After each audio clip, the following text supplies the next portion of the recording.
You think kindness is a virtue.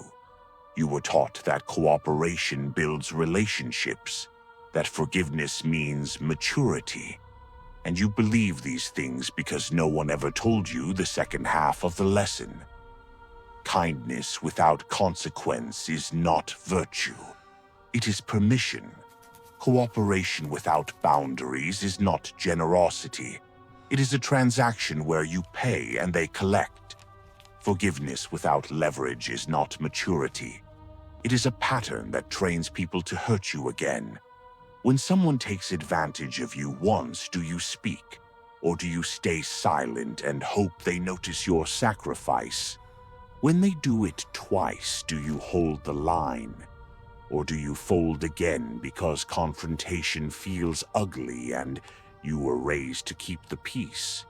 You already know the answer. You have lived it. And the cost is not just dishes in a sink or one broken promise. The cost is a life where you are always the one who adjusts, always the one who absorbs, always the one left wondering why fairness never finds you. Machiavelli understood something 500 years ago that you still have not learned. People do not respond to your intentions. They respond to your capacity for consequence. And if you never show that capacity, you become easy, predictable, safe to exploit. This video will teach you the strategy that wins not by force but by precision, not by cruelty but by clarity. And it starts with understanding that every interaction you enter is a game whether you see it or not. You are 23. You share an apartment with someone who is not a friend, just a name on the lease splitting the cost of survival. You both agree to simple rules. Sunday, you do the dishes. Wednesday, they do the dishes. For 2 weeks, it works. Then one Wednesday, you come home late and the sink is full. You say nothing. You assume it was an accident, that tomorrow they will fix it without needing to be told. Tomorrow comes. The dishes are still there. Now it is Sunday, your turn, but the pile has doubled. You do them anyway because leaving them feels worse than doing their share. You tell yourself it keeps things on schedule. You are being reasonable. The next Wednesday, they do the dishes. You relax. You think the problem solved itself. But the Wednesday after that, the sink fills again. This time, you ask what is happening. They promise they will handle it. You accept the promise. The next day, nothing changes. The day after that, nothing changes. Now you face the question that has no clean answer. Do you do the dishes again and set the precedent that you always will? Or do you leave them and live in a rotting kitchen until someone breaks first? What signal did you already send? Can you undo it? And who exactly are you dealing with? This is not about dishes. This is about every interaction where one person has the option to cooperate or defect, and the outcome depends on what both people choose. You split a bill. You share a project deadline. You lend money. You offer emotional support. You keep someone's secret. You stay loyal when someone is not watching. In every case, you face the same structure. If both people cooperate, both win. If one cooperates and the other takes advantage, the defector wins more and you lose everything. If both defect, both lose. But at least neither one is the fool. You were taught to always cooperate, to be the bigger person, to lead with trust and forgiveness.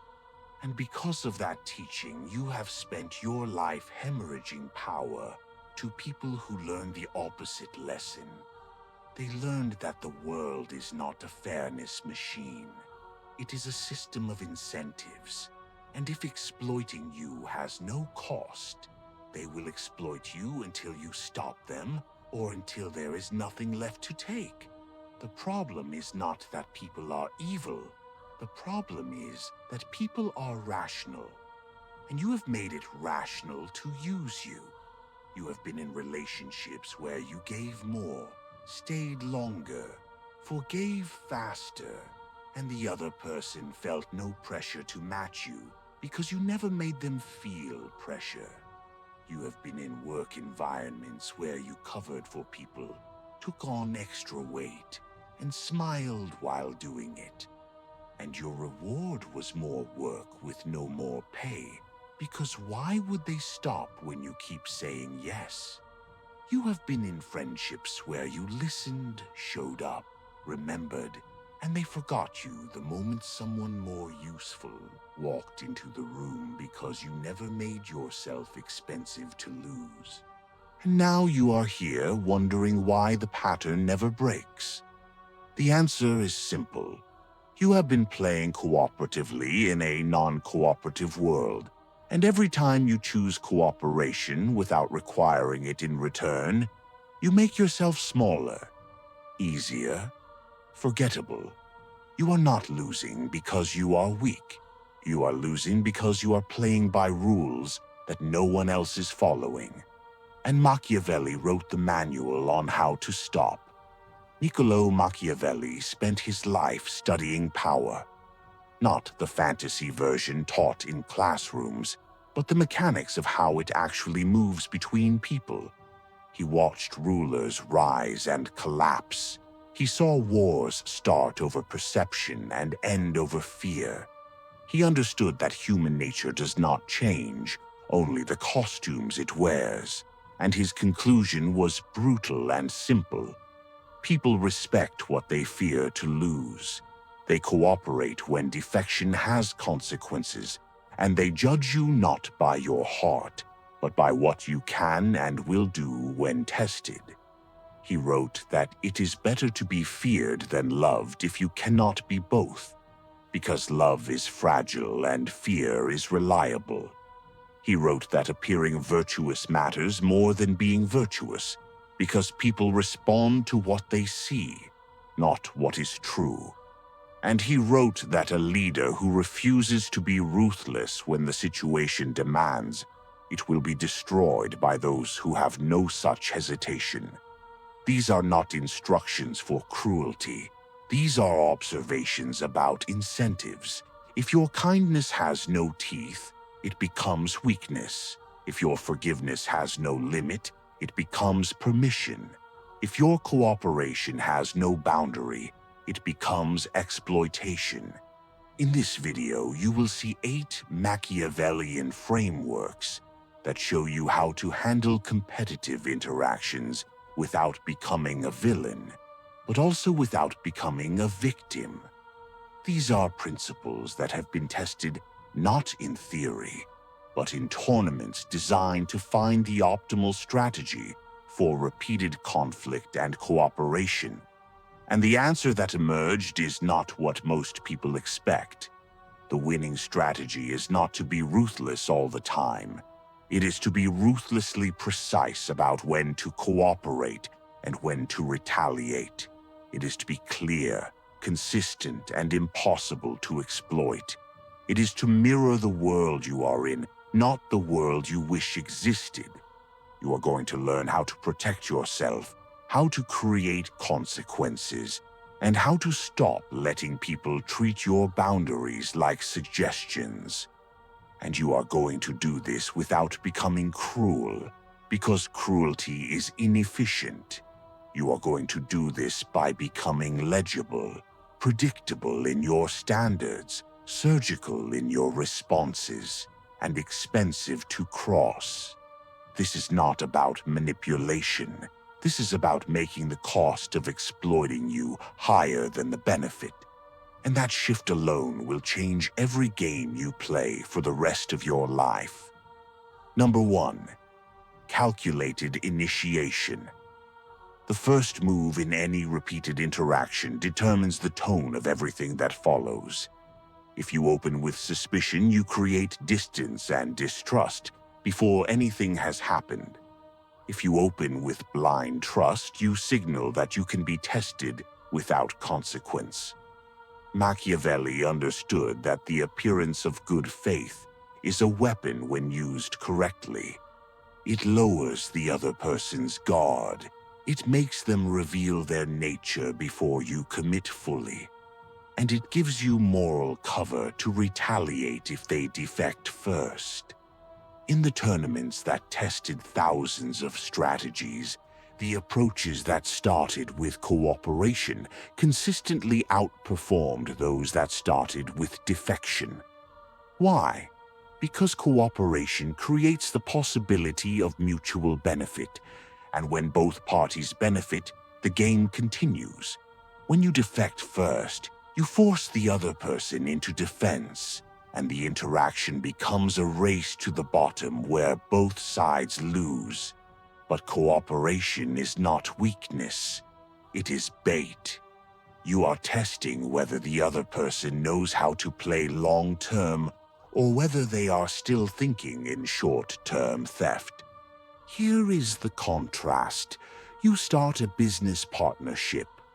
You offer to handle the first phase of the project without demanding equal input up front, because you want to show good faith and build trust.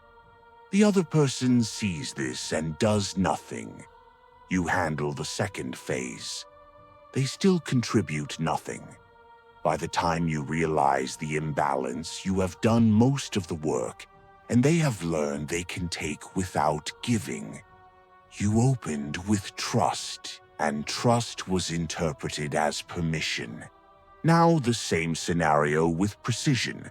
You start the partnership by handling the first phase, but you frame it clearly.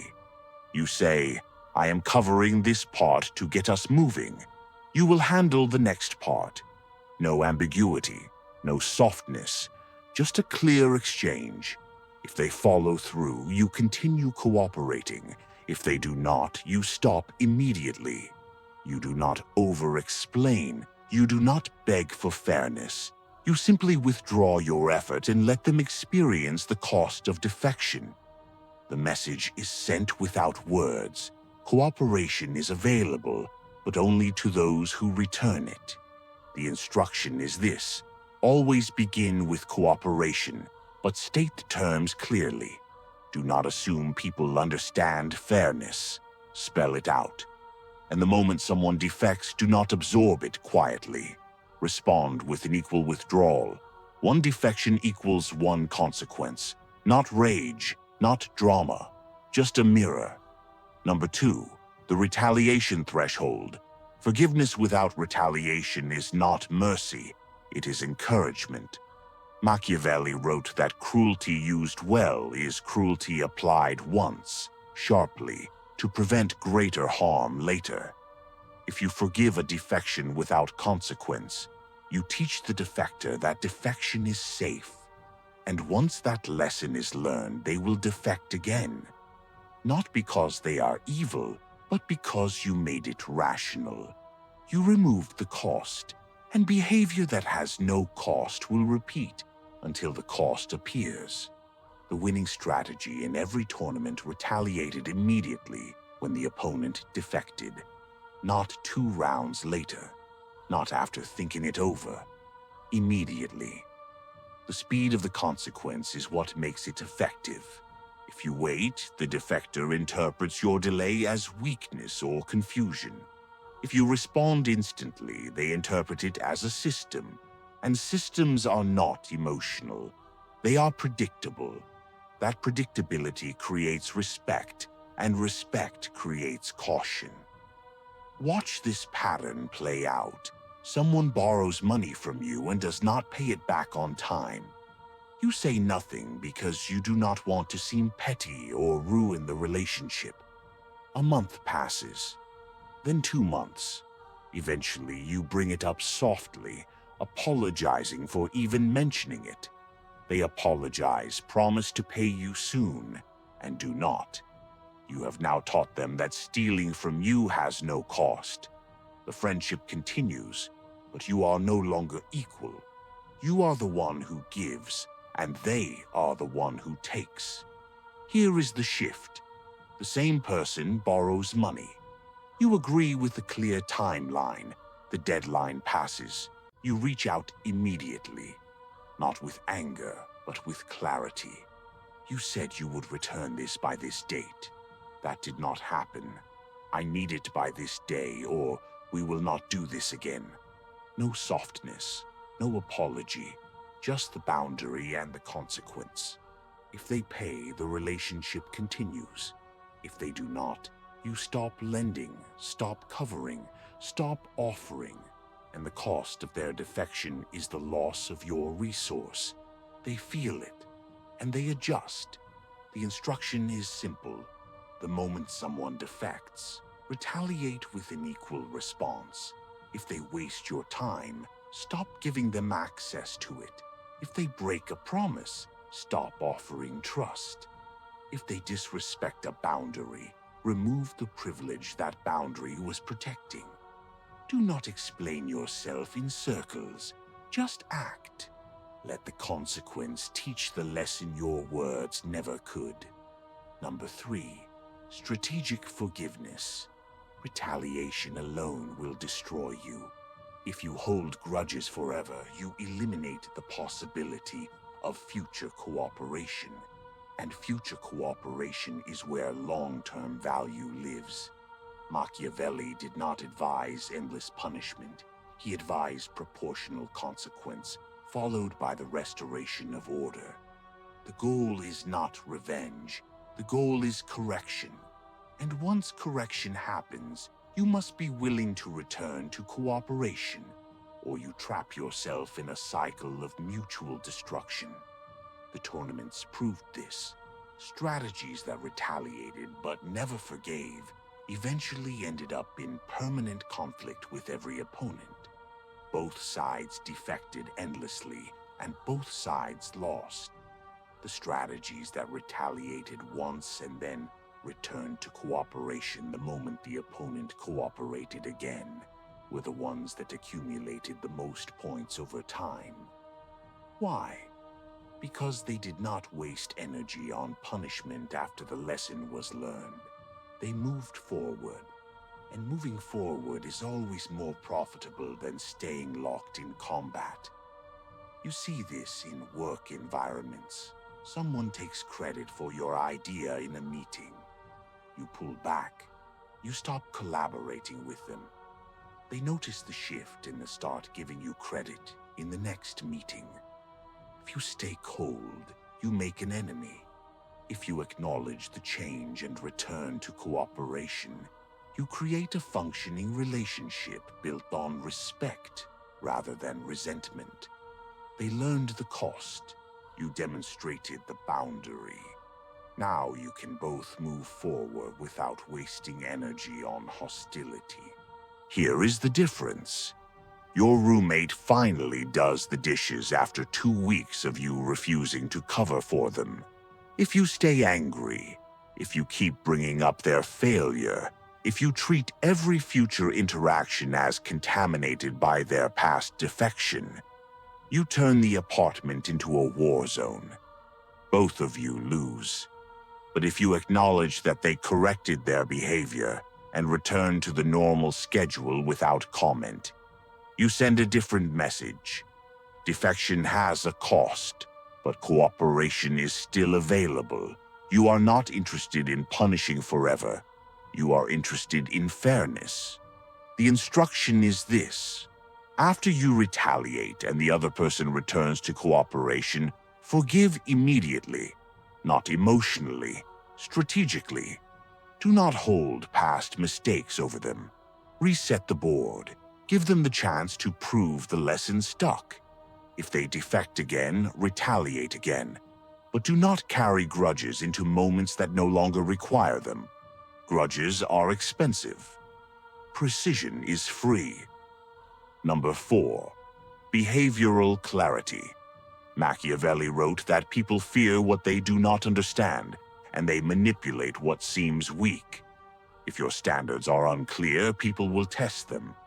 If your responses are inconsistent, people will assume there are no real consequences, only moods. The most effective strategy is not the most aggressive. It is the most legible. You must be so clear in your pattern that others can predict what will happen if they cross you, and that prediction alone will prevent most defections. In the tournaments, the simplest strategies often performed better than the complex ones. Why? Because complexity creates confusion, and confusion creates testing. If your opponents cannot tell what you will do, they have to experiment to find out, and those experiments cost you.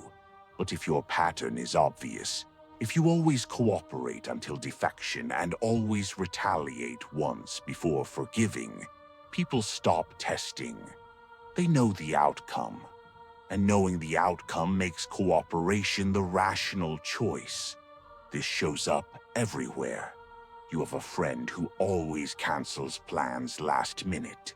Sometimes you get frustrated and argue. Sometimes you say nothing and reschedule. Sometimes you stop inviting them for a while, then start again. They never know what the consequence will be, so they keep canceling because the pattern is unclear. There is no reliable cost, just randomness. And randomness does not teach. Now imagine the same situation with clarity. The first time they cancel, you reschedule without comment. The second time they cancel, you say clearly, "If this happens again, I am going to stop making plans with you." The third time they cancel, you stop. No argument, no long explanation, just the consequence you said would happen. They either adjust or they lose access. And because the pattern was clear, they cannot claim they did not know. The instruction is this: make your boundaries and consequences so predictable that people can calculate the cost of crossing you before they do it. Do not vary your response based on your mood. Do not make exceptions that create confusion. If you say something will happen, make it happen. Consistency is what turns a boundary into a system, and systems are respected in ways that emotions never will be.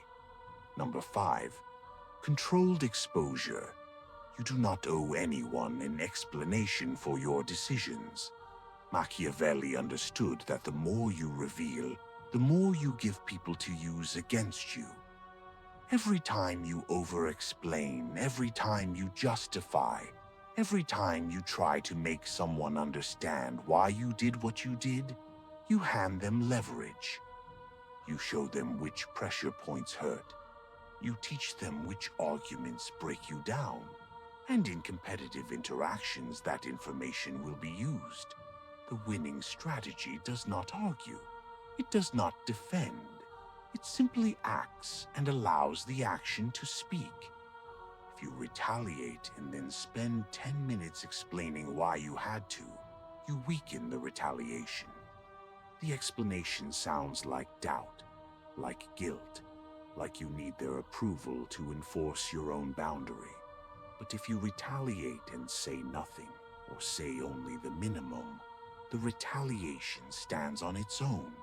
It becomes a fact, not a negotiation. You see this when someone disrespects you and you try to explain why it hurt. You lay out your reasoning, your feelings, your history, hoping they will understand and apologize. And what happens? They argue with your reasoning. They minimize your feelings. They reframe the history. You gave them a map of your vulnerabilities, and they used it to avoid accountability. You thought explanation would create understanding. It created a debate you cannot win. Now the alternative. The same disrespect happens. You do not explain. You simply change your behavior. You stop engaging as deeply.